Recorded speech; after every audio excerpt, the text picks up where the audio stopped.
Hey, it's Olga here from Degtyareva.com and Productivity for Scientists. This is where you overcome overwhelm, become more productive, get in charge of your day while feeling happy in your life. And the topic of today's video is what to do with your to-do list. And this is when you have a to-do list that is very, very long. And you don't seem to manage to go through your to-do list during your day. In the morning, you rewrite your to-do list with new things that are on your plate that you need to finish today, and you transfer the item that haven't been completed into your new to-do list with a big sigh, recognizing that there are some items that have been there for very, very long, being transferred from one to-do list to the other.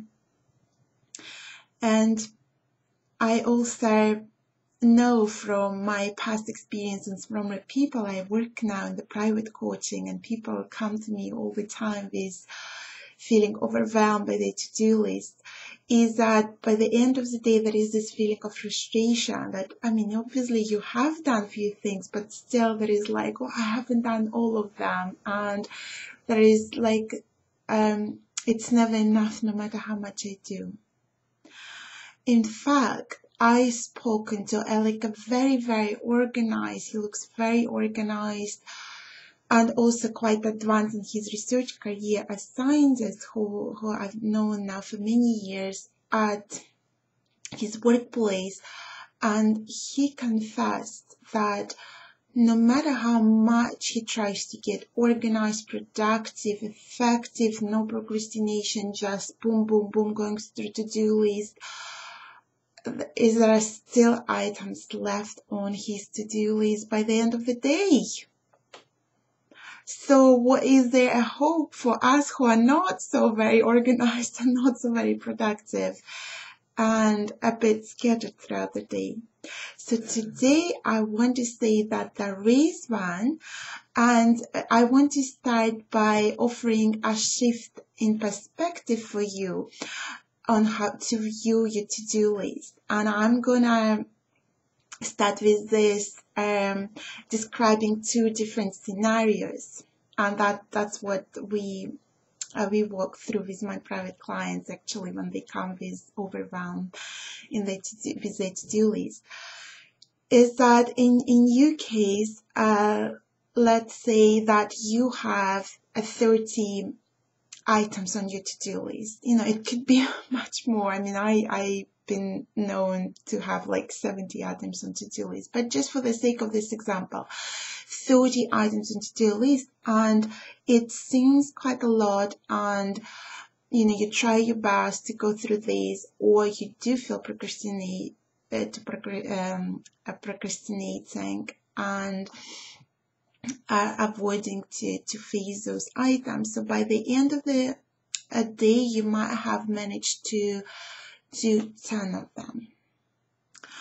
And how do you feel? Well, frustrated that you haven't completed all of them, and you felt like you haven't worked enough, you haven't done enough.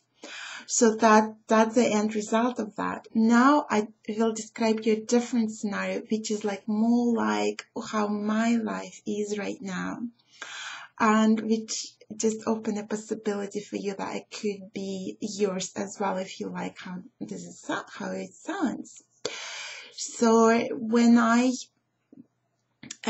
look at my day that's in front of me, I schedule or I write down as to-do list 5 things. It's just for the sake of comparison. Yeah, I write 5 things, and well, guess I do all of them. And I have even time left, so I do 5 more. So by the end of the day, I have done 10 things, and I feel like, yeah, I've done everything I wanted, and I've done even more. And the result is, in terms of how many things completed in both these examples, is the same. It's 10 things. And yet the feelings are totally different. In fact, they are opposites.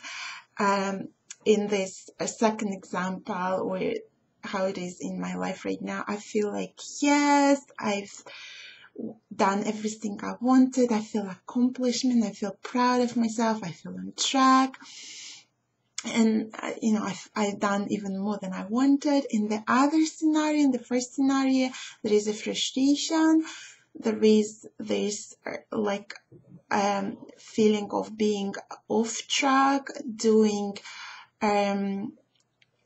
it's never enough no matter how much you do, and so on. So you see the difference? So it's just the illustration for you that it can be different for you. And also the quality of the things that are done, it's also different in the second scenario. When you can actually pick these 5 things, they are probably more important for you. So you do tend to pick more important things.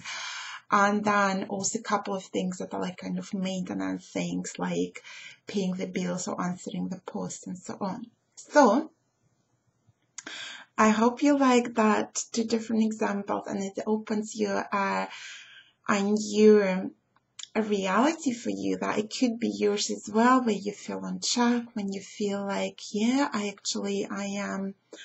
done today everything I wanted and more. And that you have all the time for everything you wanted to accomplish in the day is an amazing feeling.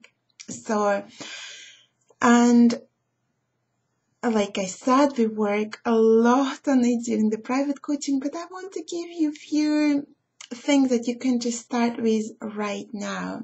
So I want you to start focusing on your priorities. So really start getting clear. What are my priorities? What's important for me? Just start getting clear on that, and then really start focusing on them when you write your to-do list. The second thing, so I'll give you 2 tips, two strategies.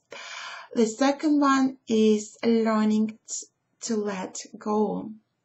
I let go of one thing every day, is maybe it doesn't need to be done anymore. I know that like no one is gonna die if I don't do that, so I just let it go, like tie a balloon to it, put the helium on it and just let it float. So learning to let go of the things that you perceive important or urgent, but actually they are not in the core. So it's just to learn to recognize them and let go. Okay, that's all for today. This is your Productivity for Scientists assignment, is to really ask yourself what are your priorities and recognize few of them and write them down, and write some tasks on your to-do list on top to make progress with those priorities. And also let go of one thing and introduce it as a practice to let go of one thing of your to-do list on a regular basis. That's all for today, and have a gorgeous week, and I'll speak to you soon. Bye.